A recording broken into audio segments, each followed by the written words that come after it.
네, 오늘은 요한일서 4장 14절 15절 말씀을 공부하겠습니다. 우리 한 목소리 한번 같이 읽겠습니다. 시작. 아버지가 아들을 세상의 구주로 보내신 것을 우리가 보았고 또 증언하노니 누구든지 예수를 하나님의 아들이라 시인하면 하나님이 그의 안에 거하시고 그도 하나님 안에 거하느니라. 아멘. 오늘 이 말씀을 공부하겠는데요, 여기 보면 아버지가 아들을 세상의 구주로 보냈다고 말씀하고 있습니다. 이 말씀은 세상은 구주가 필요하다는 의미죠. 왜 그렇습니까? 왜 세상은 구주가 필요할까요? 첫사람 아담의 범죄 이후에 그 아담이 허리에서 나온 모든 인류는 죄 중에 잉태되고 죄악 중에 출생하여서 그 죄값으로 한번 죽고 그 다음 하나님의 심판을 받고 영원한 불못에 떨어지는 운명 아래 있기 때문에 그렇습니다. 로마서 5장 12절입니다. 그러므로 한 사람으로 말미암아 죄가 세상에 들어오고 죄로 말미암아 사망이 들어왔나니 이와 같이 모든 사람이 죄를 지었으므로 사망이 모든 사람에게 이르렀느니라, 이렇게 말씀하고 있습니다. 또 히브리서 9장 27절에 보면 한 번 죽는 것은 사람에게 정해진 것이요 그 후에는 심판이 있으리니, 이렇게 말씀하고 있습니다. 그러므로 세상은 이 죄와 사망에서 구원할 구주가 필요한 것인데, 오늘 본문에 보면 하나님 아버지께서 이 세상의 구주로 그 아들을 보내주셨다는 것입니다. 요한복음 1장 29절 말씀입니다. 이튿날 요한이 예수께서 자기에게 나오심을 보고 이르되 보라, 세상 죄를 지우고 가는 하나님의 어린 양이로다. 예수님은 이 땅에 왜 오셨느냐? 세상 죄를 지시려고. 구약에 보면은 속죄 제사 드릴 때 어린 양을 잡잖아요. 그것은 세상 죄를 지어갈 어린 양 대신 예수님을 예표한 거였거든요.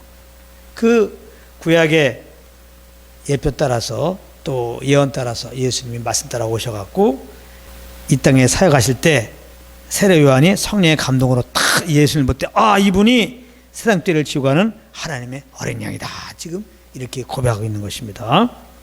그러니까 이 말씀은 이 세상을 죄에서 구원하시는 길은 죄 없는 그 아들에게 우리의 죄를 대신 짊어지게 하시는 방법밖에는 없다는 말이기도 합니다. 그런데 율법주의자들은 율법을 지킴으로 구원을 받는다고 얘기를 하고, 다른 복음을 전하는 자들은 완전한 구원에 이르는 길은 예수를 믿어도 율법을 잘 지켜야지, 그렇지 않으면 얼마든지 그 구원이 취소될 수 있다고, 이런 잘못된 가르침들을 가르치고 있습니다. 그러나 이 두 가지 주장을 하는 자들은 율법을 주신 그 의미를 몰라서 그런 것입니다. 이들은 하나님이 율법을 주신 이유가 우리에게 구원을 얻을 수 있는 하나의 방편으로 주신 거라고 생각하고 있다는 것입니다. 그러나 성경은 그렇게 말씀하고 있지 않습니다. 로마서 3장 20절은 율법을 주신 이유를 이렇게 말씀하고 있습니다. 잘 들어보세요. 하나님이 왜 이스라엘 백성들에게 율법을 주셨느냐? 로마서 3장 20절. 그러므로 율법의 행위로 그의 앞에 의롭다 하시면 얻을 육체가 없나니. 아주 여기 성경에서 말하고 있어요. 율법의 행위로 그의 앞에 의롭다 하시면 얻을 육체가 없나니.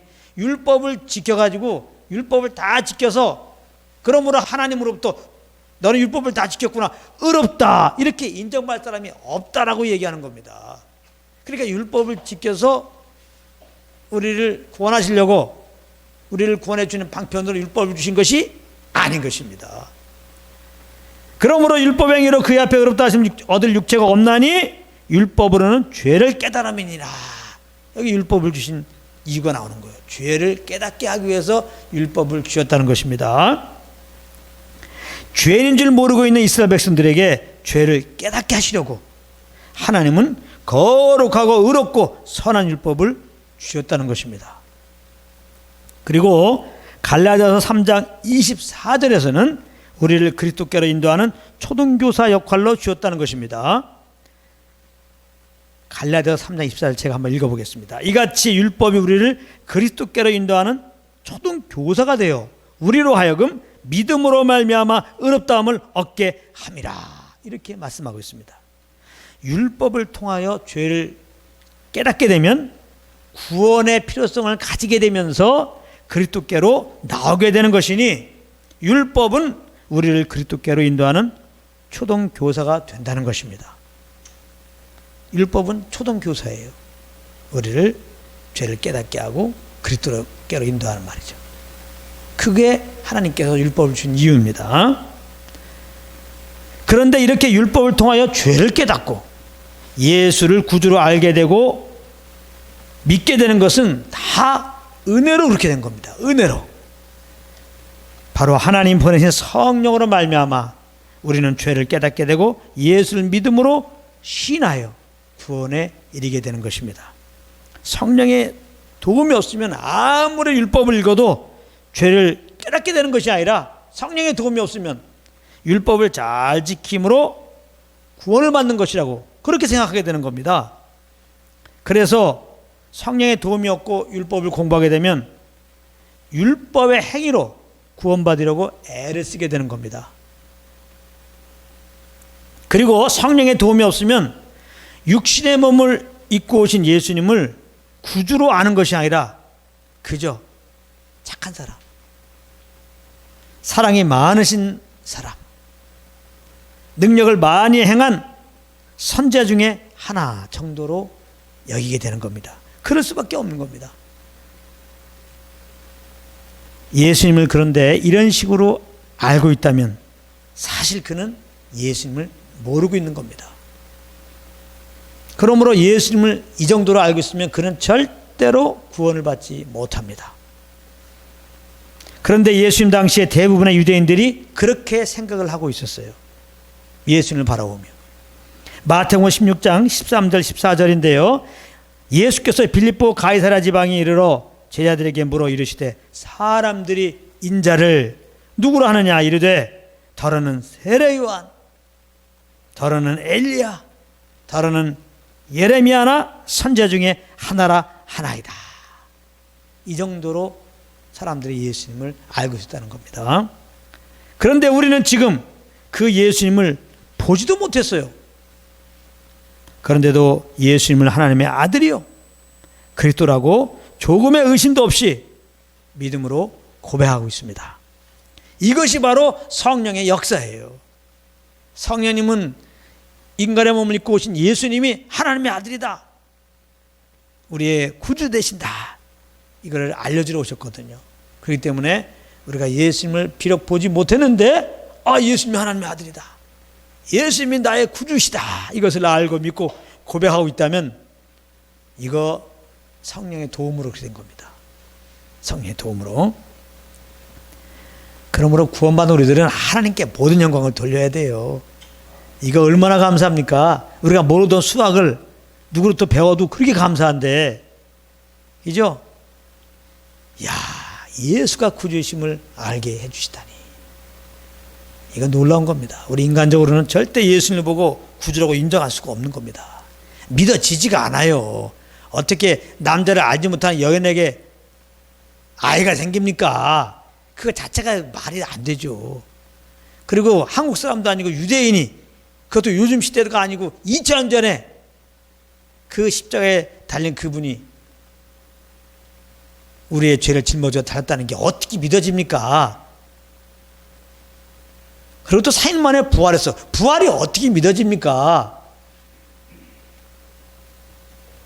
믿을 수가 없는 거. 그 사람의 지혜로, 사람의 머리로 그거 믿는 것 자체가 미친 거죠. 그거 믿는 것 자체가 미친 거예요. 또 그 예수 믿으면 우리가 정말 죄사 안 받고 구원받는데, 예수 믿기만 하면 구원받는데, 이런 게 안 믿어지는 거예요. 어떤 죄를 범하고 어떤 그런 죄 가운데 거해도 십자가에 죽으시고 부활한 예수를 믿기만 하면 구원받는다는 거예요.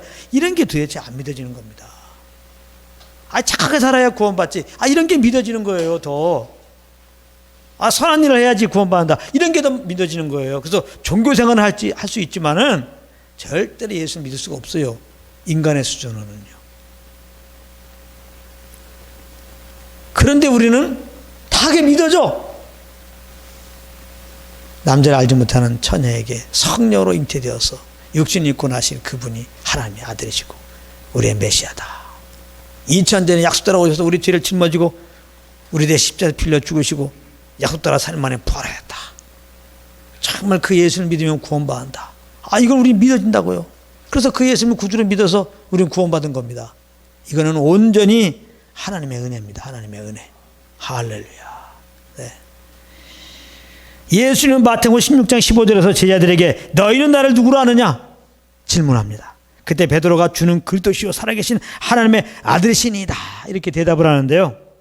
그러자 예수님은 마태복음 16장 15절에서 이렇게 말씀하십니다. 예수께서 대답하여 이르시되 바요나 시몬아 내가 복이 있도다. 하나님의 은혜로 예수님이 그리스도시고 하나님의 아들로 아는 것이 정말 복받은 겁니다. 할렐루야. 이거는 영생 얻은 거고 영원히 구원받은 거니까요. 이거보다 더 큰 복이 어디 있어요. 예수를 구주로 아는 복만이 진짜 복이에요. 그래서 영생 얻은 것이 진짜 복이란 말이에요. 나머지는 다 가짜 복이에요. 많은 사람들이 이 땅에서 어떠한 것들을 좀 많이 소유하면은 복 받았다 그러잖아요. 그게 다 가짜 복이에요. 그 죽음과 함께 다 내 것이 되지 않잖아요. 그런 복들이 나의 죄를 사하냐고요. 하나님의 심판을 막아주냐고요. 영원한 불못에 들어가는 나를 막아주냐고요. 아니죠. 그러나 하나님의 은혜로 예수님을 구주로 아는 복을 얻었다면 영생 얻고 이제는 심판에 되지 않고 지옥에 가지 않고 영원한 하나님 나라에 가게 되는 거니까 하나님의 은혜로 예수님을 구주로 알고 믿고 고백한 이게 진짜 복 받은 거예요. 그래서 예수 믿고 영생 얻은 게 이게 진짜 복이에요. 그래서 예수 믿고 구원받은 자들은 이 세상의 복을 다 모아도 비교할 수 없는 가장 큰 가장 소중한 마땅히 받아야 할 그 복을 받은 자예요. 그렇기 때문에 예수 믿고 구원받은 자들은 이 세상의 그 욕심을 따라서 그것도 정말 얻기 원하는 그런 복들 구하지 않죠. 구하지 않죠. 그것을 위해서 살지 않죠. 다시 말하면 욕심으로 살지 않는다 이 말이에요. 우리는 이미 영생복 주신 주님께 감사하면서 주님의 그 이끌림 따라서 무엇 하라면 하는 것이고 또 하나님이 우리에게 필요한 거 공급해주면 감사로 받고 그죠? 구원해 주신 것도 감사한데 또 내 삶에 필요한 이런 것들을 알아서 주셨군요 하고서 물론 그 모든 것들을 아버지께 영광 돌리며 우리는 그렇게 사는 거죠. 아멘. 이걸 잘 하셔야 되겠죠. 예수님 말씀하셨어요. 제가 말하는 게 아니라 바요나 시몬아 내가 복이 있다. 복의 개념을 정확하게 예수님이 정의 내린 거예요. 복이 뭐냐 이 말이에요. 하나님의 은혜로 말미암아 성령의 그 조명을 받아갖고 예수님이 우리의 구주인 것을 알고 예수님 나의 구주십니다 믿고 고백한 거 이게 복인 거예요. 그리고 영생 얻은 거 구원받은 거 이게 진짜 복받은 거라는 거예요. 이를 내게 알게 하는 혈육이 아니요 하늘에 계신 내 아버지시니라 이러잖아요. 그런 다음에 근데 베드로야 너가 그렇게 나를 구주로 알고 고백했잖아. 그 네가 똑똑해서 그런 거 아니다. 그거 하나님 아버지께서 알게 하셔서 그런 거야. 알고 있지? 그렇게 말하는 거예요. 하나님 아버지께서 성령으로 말미암아 베드로에게 예수가 구주인 것을 알게 하신 거죠. 그래서 성령으로 말미암아 베드로가 예수를 구주로 믿고 이렇게 주는 그리스도시요 살아계신 하나님의 아들이라고 고백한 겁니다. 혹시 오늘 이 말씀을 듣는 가운데 아직까지도 예수를 믿지 않았지만은 오늘 말씀을 듣는 가운데 갑자기 예수가 구주인 것을 믿어지는 분이 있다면 이 베드로처럼 그 마음의 감동 따라 그 마음에 믿어지는 대로 예수님을 나의 구주로 시인해 보세요. 예수님 나의 구주이십니다. 예수님 나의 구주이십니다. 그 마음에 하나님 믿게 하시는 그 믿음 따라서 고백한다면 구원을 받습니다. 꼭 그런 은혜가 있길 바랍니다. 오늘 14절 본문에도 보면은 우리가 보았고 증언하노니 그랬어요. 우리가 보았고 또 증언하노니. 그런데 여기서 사도 요한이 예수님을 보았다고 하는 것은 육신의 눈으로 예수님을 보았다는 말이 아닙니다. 성령의 알게 하심으로 영의 눈이 열려서 예수님을 구주로 보았다는 겁니다. 그러므로 우리가 한 영혼의 구원을 위해서 기도할 때 어떻게 기도할 것이냐 딱 하나만 기도하면 돼요. 그 영혼이 예수를 구주로 알게 해달라고 기도하면 되는 겁니다. 정원이 예수님을 구주로 알게 해 주십시오. 하나님이 구주로 딱 알게 하시는 은혜를 입어야지 예수를 구주로 알고 믿고 고백하여 구원받게 되는 겁니다. 하나님이여 참 주님을 주님으로 알게 하소서. 그렇게 기도하는 겁니다.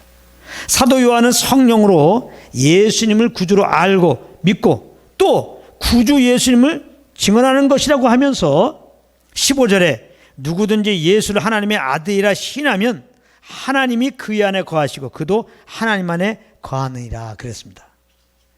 여기 먼저 누구든지 예수를 하나님의 아들이라 신하면 그랬는데요. 여기서 신한다는 것은 물론 입술로만, 마음은 믿지 않는데 입술로만 그렇게 신하는 것을 말하는 게 아닙니다. 이것은 성령으로 예수께서 하나님의 아들이요 그리스도를 알고 그래서 그렇게 마음으로 믿고 입으로 신하는 것을 말하는 것입니다. 이렇게 누구든지 예수를 신하면 구원 얻는 것입니다. 여기 누구든지 하세요. 누구든지 이 복음을 듣고 복음을 듣는 가운데 성령으로 말미암아 그 영의 눈이 열려갖고 2000년 전에 십자가 죽으시고 부활하신 그 예수님이 나의 구주가 되시는구나. 이것을 알고 그 예수님을 마음의 구주로 영접하고 입으로 예수님 나의 구주이십니다. 그렇게 신하면은 누구든지 구원받습니다. 누구든지. 할렐루야. 하나님은 차별이 없어요. 누구든지. 그러므로 지금 오늘 감동 따라서 예수 지금까지 안 믿었지만은 이 감동이 오시는 분이 있다면 누구든지니까 지금 예수님을 그 마음에 오는 감동 따라서 그 믿음 따라서 고백하세요. 예수님은 나의 구주이십니다. 그럼 구원받는 것입니다. 로마서 10장 9절 10절이 이것을 말씀하고 있습니다. 내가 만일 내 입으로 예수를 주로 신하며 또 하나님께서 그를 죽은 자 가운데서 살리실 것을 내 마음에 믿으면 구원을 받으리라. 사람이 마음으로 믿어 의에 이르고 입으로 신하여 구원에 이르느니라 그랬어요. 마음으로 믿어 의에 이르고 입으로 신하여 구원에 이르느니라. 믿는 거로 말한다고 그랬어요. 믿으면 말하게 되어 있습니다. 믿었다면 말하십시오. 믿었다고 그러면서 예수를 말하지 않는 것은 믿지 않은 것입니다. 정말 예수님이 구주로 믿어진다면 예수님 나의 구주십니다. 입술로 고백을 해야 돼요. 입술로 고백해야 돼요. 이 말씀 듣고 마음에 예수님이 구주야. 이런 하나님의 은혜를 입어서 뭔가 이렇게 믿음이 올 때 가만히 있으면 안 돼요. 고백을 해야 돼요. 믿음으로 고백을 해야 돼요. 꼭 믿음으로 고백하시기 바랍니다. 그러니까 구원은 우리의 행함으로 말미암는 것이 아니라 예수님의 행하심을 십자가에서 그 행하신 것을 믿음으로 말미암는 것입니다. 로마서 3장 28절입니다. 그러므로 사람이 의롭다 하심을 얻은 것은 율법의 행위에 있지 않고 믿음으로 되는 줄 우리가 인정하노라. 우리가 의롭다함을 얻는다 이 말은 영생을 얻는다, 구원을 얻는다 같은 의미예요. 성경에서 의롭다함을 얻는다는 말 있죠. 구원을 받는다, 영생을 얻는다 다 같은 의미입니다. 우리가 의롭다함을 얻는 것은 율법 행위에 있지 않다. 절대로 율법을 지켜서 우리가 구원받을 수가 없는 거죠. 우리의 어떠한 선한 행위로 구원받는 게 아닙니다. 오직 십자가에 죽으시고 부활하신 예수님을 성령님의 간섭으로 조명으로 구주로 딱 알고 믿고 믿으면 말한다고 그랬죠. 신함으로 우리는 의롭다함을 얻는 것입니다. 그러므로 믿음으로 구원 얻은 우리는 우리의 행위를 잘할 것이 없는 겁니다. 우리가 구원받은 것이 우리의 행위로 받은 게 아니기 때문에 그래서 구원받은 우리들은 오직 그리스도만 자랑하는 것이 마땅한 것입니다. 그렇게 살게 하시려고 하나님은 우리의 행위가 아니라 은혜로 말미암아 믿음으로 구원을 베풀어 주신 것입니다. 에베소 2장 8절 9절입니다. 너희는 그 은혜에 의하여 믿음으로 말미암아 구원을 받았으니 이것은 너희에게서 난 것이 아니요 하나님의 선물이라. 행위에서 난 것이 아니니 이는 누구든지 자랑하지 못하게 함이라. 할렐루야. 그런데 15절에 예수를 하나님의 아들이라 신하면 자, 여기서부터 또 중요해요. 하나님이 그의 안에 거하시고 뭐하면 하나님의 아들이라 신하면 예수를 믿고 고백하면 하나님이 그의 안에 거하시고 그도 하나님 안에 거하느니라 그랬습니다. 여기 하나님이 그의 안에 거하시고 그도 하나님 안에 거한다는 말은 13절에도 나오고 16절에도 똑같이 나와요. 그만큼 이 문장을 통해서 하나님은 우리에게 알려주시고자 하는 진리가 있다는 것입니다. 그의 안에 거하시고, 하나님이 예수님을 믿고 신한 자에게 거하시고, 그도 하나님 안에 거한다는 이 말씀을 통해서 우리에게 주고자 하는 정말 중요한 메시지가 있다는 겁니다. 그것이 무엇일까? 여기서 하나님은 하나님의 사랑의 준말 정도로 이해하셔야 됩니다. 여기서 하나님이라고 하는 것은 하나님의 사랑의 준말 정도로 이해를 해야 돼요. 정말 제가 오랫동안 이 말씀을 묵상했는데 이렇게 해야 이 말씀이 쫙 풀립니다. 예수 믿으면 하나님이 그의 안에 거하시고, 그러므로 이것은 예수 믿으면 하나님의 사랑이 그 예수 믿는 자들 안에 거하고. 그림을 한번 그려보세요. 예수를 믿었더니 하나님의 사랑이 그 믿는 자 속에 쑥 지금 들어갔습니다. 하나님의 사랑이. 예. 그도 하나님 안에 거하느니라. 하나님의 사랑. 예수 믿으면은 예수 믿는 자가 그 다음에 하나님의 사랑 안에 쑥 들어가는 겁니다. 하나님의 사랑이 있는데 그 속에 쑥 들어가는 겁니다. 예수 믿었더니 하나님의 사랑이 그 믿는 자 속에 쑥 들어오고, 또 예수 믿는 자가 하나님의 사랑 안에 쑥 들어갑니다. 제가 이렇게 하나님을 하나님의 사랑으로 이해된다고 왜 그러냐면은 요한일서 4장 7절부터 보면은 계속 말씀해 오고 있는 내용이 하나님은 사랑이시다. 그 하나님이 사랑인 거에 대해서 지금 계속 말씀하는 거예요. 그래서 성령으로 그 사랑을 알아라. 그러면 그 열매로 형제를 사랑하게 된다. 지금 그걸 말하는 거거든요. 그래서 이 말씀은 예수를 신하면 즉 믿는 자들은 하나님의 사랑이 그 안에 거하고 그도 하나님의 사랑 안에 거하게 된다. 즉 하나님의 사랑의 강물에 폭 빠지게 된다. 그런 의미입니다. 제가 이렇게 생각하니까 이해가 쏙 돼요. 하나님의 강물 속에 그냥 폭 빠진다. 그렇게 생각하면 돼요. 생각해보세요. 예수 믿었더니 하나님의 사랑이 내 속에 쑥 들어옵니다. 내 속을 주님의 사랑으로 채워줘요. 또 예수 믿으면 우리가 사랑이신 하나님 품 속에 쑥 들어가는 겁니다. 여길 봐도 사랑이고 저길 봐도 사랑이야. 우리가 강물 속에 들어가면 여기도 물이고 저기도 물이야. 그 예수 믿으면 하나님의 사랑이 강물 속에 쑥 들어간 거예요. 사랑이 강물에 푹 빠진 거예요. 그런 의미로 주신 거예요. 예수께서 구주인 것을 믿고 시인하면 하나님이 그 안에 거하고 그가 하나님에 거한다는 의미. 예수 믿으면 하나님의 사랑이 우리 안에 오고, 예수 믿으면 우리는 사랑의 그 하나님 품 안에 쑥 들어가고, 이것은 하나님의 사랑의 강물에 푹 빠지게 한다. 그런 의미입니다. 그런데 이 사실을 아는 것도 역시 성령으로만 알 수 있는 겁니다. 이거 성령으로 알 때, 하나님은 사랑이야. 하나님이 날 사랑하셔. 그러니까 그 아들을 보내셨지. 그렇다면 죄인 되었을 때 그 아들 나를 구원하셨는데 다른 것은 은사를 주지 않을까?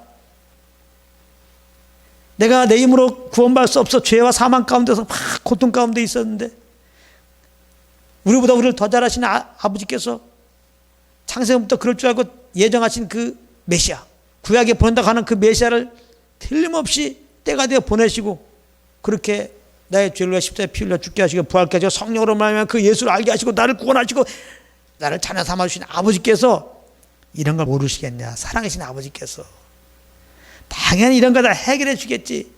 성령으로 말하면 내가 지금 하나님의 사랑에 빠진 상태를 안다면요, 그러므로 환경이 뭐 좋아서 그런 게 아니라 환경이 아무리 어려워도 나를 사랑하신 주님을 찬양하게 되어 있다니까요. 나를 죄에서 구원하신 예수 그리스도만 찬양하게 되어 있어요.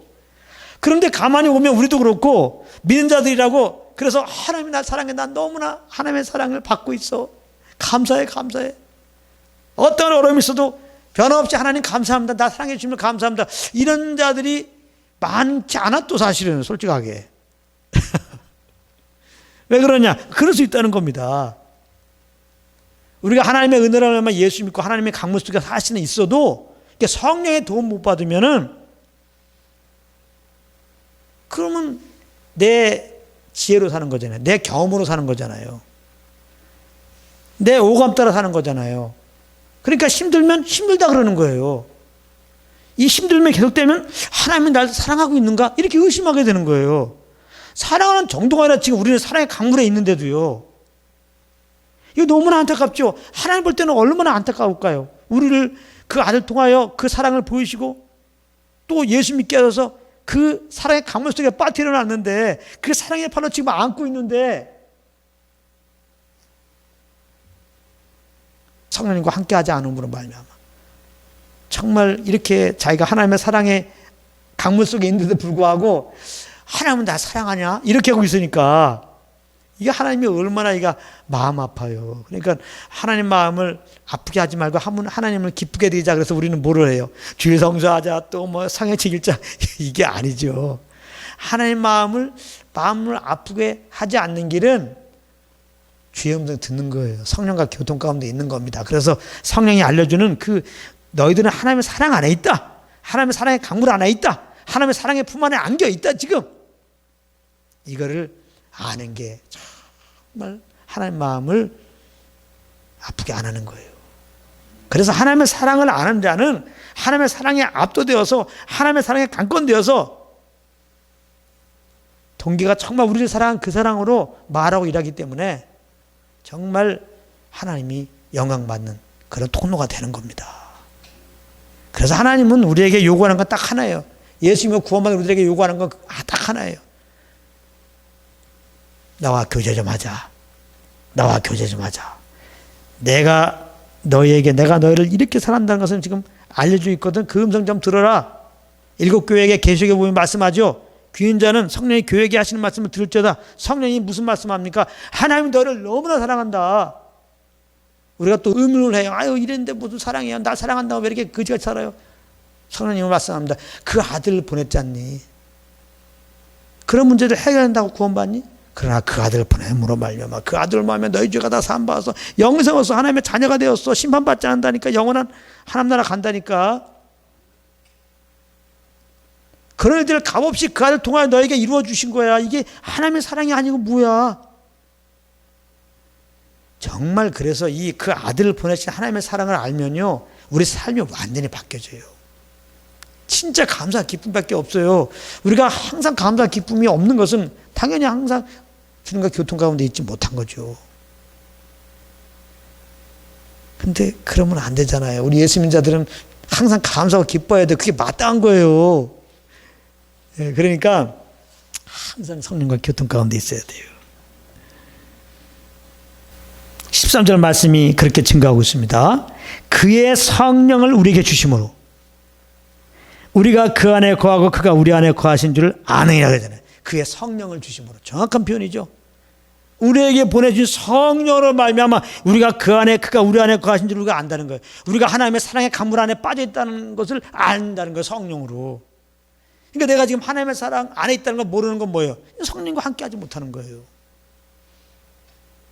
그러니까 성령님과 함께하는 게 이렇게 중요한 거예요. 성령님 우리와 함께하고 계시죠.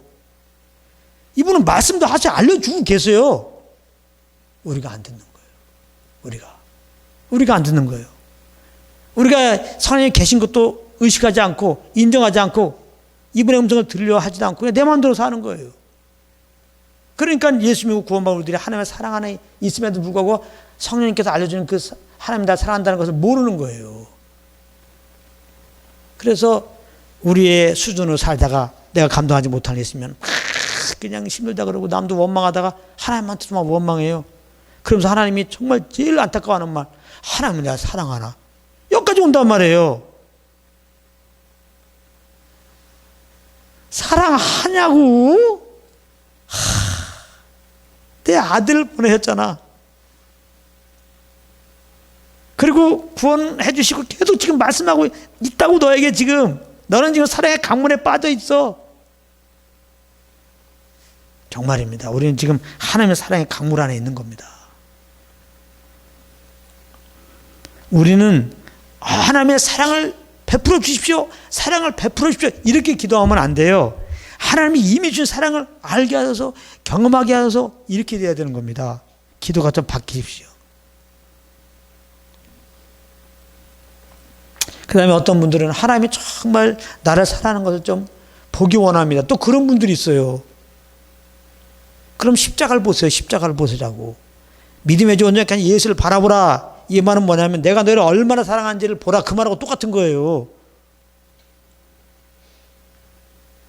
그러니까 말씀을 모르니까 그런 거 있잖아요. 자꾸 헛발질하는 거예요. 헛발질. 헛수고란 말이에요. 그런 기도와 간구들이. 하나님이 당연히 우리를 사랑하죠. 어떻게 좀 확증해 달라고요? 십자가를 보라는 말이에요. 십자가를. 하나님의 아들이 왜 인간의 모습을 입고 오셨어요? 죄 없는 아들이 왜 십자가에 담당했냐고요? 왜 죽으셔야 됐어요? 하나님이 그 아들을 왜 죽이시냔 말이에요. 십자가에. 우리를 사랑한 거 아니냐 이 말이에요. 우리를 죄에서 구원하시려고. 우리 대신 그렇게 죽게 하신 거예요. 그러니까 성령님을 의지하고 정말 당신이 하나님이 날 사랑한 걸 안다면 성령님을 의지하고 예수를 바라보세요. 예수님이 그 십자가 지신 것을 한번 생각해 보란 말이에요. 하나님이 왜 그 아들을 보내셨는지, 왜 그 아들을 십자가 죽게 하셨는지를 잘 생각해 보세요. 성령님을 의지하고 금방 답이 나올 겁니다. 아, 이유는 하나님이 나를 사랑해서 그런 거구나. 그냥 정말 하나님의 사랑이 그 아들을 보내심으로 나타난 거구나. 그냥 하나님의 사랑이 그 아들에게 있는 거구나. 할렐루야. 이렇게 되는 거예요.